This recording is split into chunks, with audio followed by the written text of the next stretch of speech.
What happened to London's ancient palaces? The rise and fall of forgotten royal homes. From majestic strongholds to crumbling ruins, where did London's ancient palaces go, and what secrets do their remnants hold? 1. The glorious past. London's ancient palaces in their prime. For centuries, London was home to some of the most magnificent royal residences in Europe. These ancient palaces were more than just homes for kings and queens. They were centers of power, symbols of wealth, and stages for grand ceremonies that shaped British history. From medieval fortresses to Tudor manors, these structures stood as testaments to the city's evolution from a Roman settlement to the heart of an empire. But today, many of these once mighty buildings have vanished, leaving behind only fragments or fading memories. So, what happened to London's ancient palaces? Let's journey through time to uncover their stories and discover why they disappeared. 2. The iconic palaces of Old London. The Tower of London, a survivor amidst ruins. One of the few surviving ancient palaces, the Tower of London remains a powerful symbol of London's medieval past. Built by William the Conqueror in 1066, it served as both a fortress and a royal residence. Over the centuries, it housed monarchs like Henry III and Edward I, who expanded its walls and added luxurious apartments. Though no longer used as a palace, the tower endures as a UNESCO World Heritage Site and one of Britain's most iconic landmarks. Westminster Palace, from royal residence to Parliament. Before it became the seat of modern democracy, Westminster Palace was the primary residence of English monarchs. Construction began during the reign of Edward the Confessor in the 11th century, and it remained a royal home until Henry VIII moved his court to Whitehall in the 16th century. Fire devastated much of the original structure in 1834, but the rebuilt Houses of Parliament now stand on the site, a reminder of its regal origins. Whitehall Palace, the lost jewel of Tudor London. At its height, Whitehall Palace was the largest royal residence in Europe, sprawling across 23 acres along the Thames. It was here that Henry VIII hosted lavish banquets, married 6 wives, and ruled with iron determination. But disaster struck in 1698 when a fire destroyed nearly the entire complex. Only Banqueting House survives today, its ceiling painted by Rubens still whispering tales of Tudor splendor. Eltham Palace, forgotten majesty.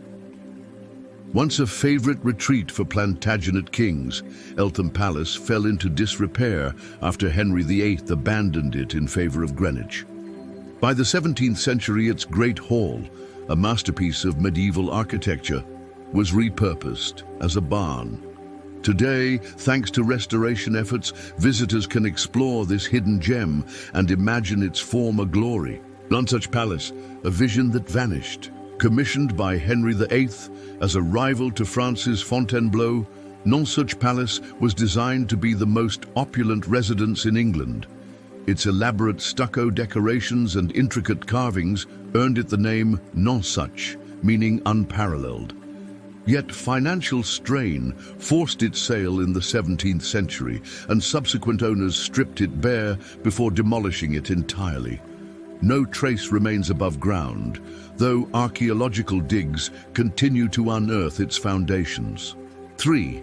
Why did these palaces disappear? The decline of London's ancient palaces can be attributed to several factors. Fire, the great destroyer. Fires were a constant threat in an era when open flames lit every room.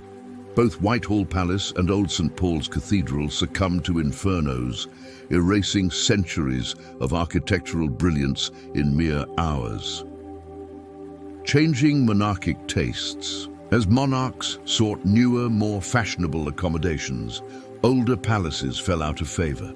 For example, Charles II preferred Hampton Court over Whitehall, hastening its neglect. Political shifts. The English Civil War, 1642 to 1651, marked a turning point for many royal properties. Oliver Cromwell's forces seized and repurposed them, often damaging or dismantling their interiors. Even after the monarchy was restored, some palaces never recovered. Urban development. As London grew, land once occupied by palaces became valuable real estate. Developers demolished ruins to make way for new construction, erasing physical traces of the past. 4. What remains today? While many ancient palaces are lost forever, echoes of their legacy endure. Archaeological finds.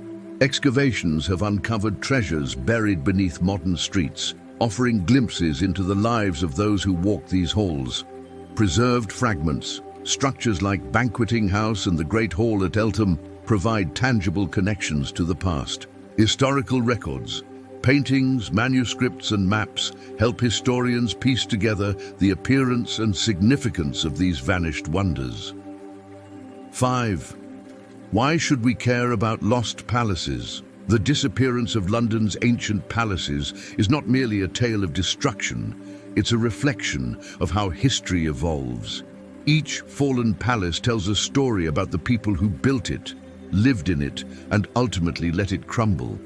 They remind us of the impermanence of power, the fragility of human achievement, and the importance of preserving our cultural heritage. By studying these lost landmarks, we gain insight into the forces that shaped London and the world. Their absence challenges us to imagine what might have been, while inspiring us to protect the treasures that remain. Conclusion: rebuilding the past in our imagination. Though many of London's ancient palaces are gone, their spirits linger in the fabric of the city. Through careful preservation, ongoing research, and creative storytelling, we can bring these forgotten marvels back to life, if only in our minds.